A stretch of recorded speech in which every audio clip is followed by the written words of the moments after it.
गर्व महसूस कर रहा हूं कि हुसैनाबाद के धरती पर हमारे लोकप्रिय भारतवर्ष के नेता माननीय विश्व शर्मा जी आए हुए हैं।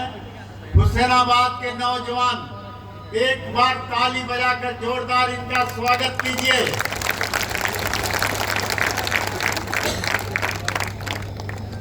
आज एक बात हम कहना चाहता हूं, हम राष्ट्र नेशनलिस्ट कांग्रेस पार्टी में थे 25 साल से एनसीपी में, लेकिन जो झारखंड की स्थिति थी यह बहुत भयानक स्थिति थी। हेमंत सोरेन जो मुख्यमंत्री के रूप में जनता इनको आशीर्वाद दिया था, लेकिन 5 साल आप सभी मेरे परिवार के सदस्य जानते हैं कि बालू के लिए लोग यहाँ पर गरीब तरस गए, रोड का धंधा बंद करवा दिया, मकान बनाने के लिए जो आवंटन था पैसा हुआ इसी तरीका से रह गया है। एक तरफ आप कह रहे हैं कि हम विकास करते हैं, दूसरी तरफ आप कैसा विकास करते हैं जबकि आप बालू उपलब्ध नहीं अपने राज्य में करवाएं, राज्य में आप अपने स्तर से छरी नहीं करवाएं और आप कह रहे हैं कि हम विकास की ओर बढ़े जा रहे हैं। हाँ, आप विकास की ओर बढ़ रहे हैं, अपना और अपने परिवार के विकास की ओर बढ़ रहे हैं। पूरा पहाड़ के पहाड़ काट के खत्म कर दिया गया। जहां पर जंगल था, पहाड़ था, आज वहां नामो निशान नहीं है। इतनी बुरी स्थिति है, प्रदूषण का हालत खराब है। आज इस चुनावी सभा में हमारे बीच हमारे लोकप्रिय नेताएं हैं। चूंकि चुनाव का समय है, मैं माननीय हेमंता साहब को एक ध्यान आकृष्ट कराना चाहता हूं कि हुसैनाबाद में जपला सीमेंट फैक्ट्री नाम की एक मिल थी, जहां हमारा हुसैनाबाद के 3000 नौजवान काम करते थे, लेकिन यह सरकार उसको भी बंद करा दिया। आज नौजवान डिग्री लेके घूम रहे हैं, कोई भी रोजगार का साधन नहीं है। वह जमीन जहां सीमेंट फैक्ट्री का था आज वीरान पड़ा हुआ है। जो देवरी सीमेंट फैक्ट्री आवागमन और इसका नजारा ही कुछ दूसरा था, आज वहां सुनसान है। कितने परिवार भूखे मर रहे हैं, लेकिन इस पर हेमंत सोरेन का ध्यान नहीं है। हेमंत सोरेन का ध्यान है कहां से कोयला का रोजगार हम करवा दें। लाखों लाख टन कोयला बेच दिया गया, लेकिन कोई भी इसके लिए कोई उपाय नहीं किया। केवल गवर्नमेंट जितना लूट सकता था, झारखंड में लूट मचाई।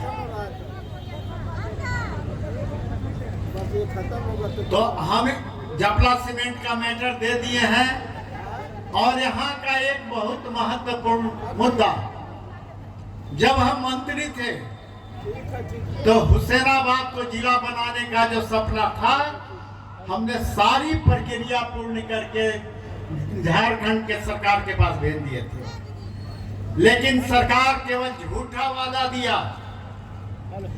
हमारे राष्ट्रीय अध्यक्ष एनसीपी के माननीय शरद पवार जी हरमू मैदान में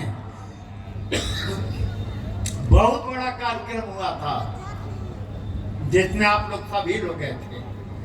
मंच पर माननीय शरद पवार जी बोले थे कि मैं जो मुद्दा आया है, कमलेश जी बताए हैं, मैं हुसैनाबाद को जिला बना दूंगा, ये वादा रहा। और 2-3 बार हेमंत सोरेन को फोन किए, मुख्यमंत्री को। हेमंत सोरेन बोले कि यथाशीघ्र बना दिया जाएगा, लेकिन जब साल बीत गया कोई कार्रवाई नहीं हुई, जबकि फाइल पूर्ण रूप से प्रोजेक्ट भवन में था, तब हम लोग जान गए कि बनाने वाले नहीं हैं। हम बहुत गलत किए कि हम इंडी गवर्नमेंट में आ गए थे। हमने उनको लेटर दिए कि अगर आप 30 सितंबर तक हमारा हुसैनाबाद को जिला नहीं बनाइएगा तो 1 अक्टूबर को आपसे हम समर्थन वापस ले लेंगे, कहकर चिट्ठी देकर। आप लोग जानते हैं उन्होंने इस पर ध्यान नहीं दिया। उन्होंने सोचा कि ऐसा थोड़ी होगा, और जो हम बोले 1 अक्टूबर को हमने इंडी गवर्नमेंट से समर्थन वापस ले लिए। और हम अपने आप को खुद किस्मत समझते हैं कि हमारे साथ जिसके आशीर्वाद से हम भारतीय जनता पार्टी में आए हैं, परम आदरणीय हेमंत बिस्वा शर्मा जी, इनके आशीर्वाद से हम आए हैं।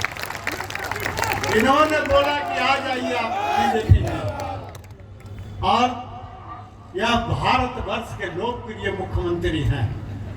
और मैं जानता हूं कि हेमंता बिस्वा शर्मा जो बोलते हैं इनकी जवान अटल है, और लोग विश्वास इन पर करता है कि भ्रष्ट सरकार हेमंत सोरेन की सरकार को इन्होंने लाखों चने चबवा दिए हैं। अगर कोई उसको नतमस्तक किया तो हमारे हेमंता बिस्वा शर्मा जी ने।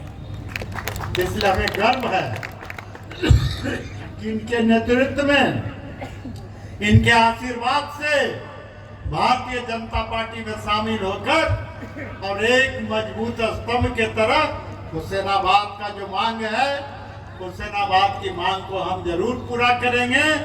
हम अपने आदरणीय हेमंता जी पर विश्वास है, और कभी भी आपका भाई आपसे गलत वादा नहीं करता है, आपको पूरा विश्वास है। हाथ उठाकर बोलिए, विश्वास है कि नहीं?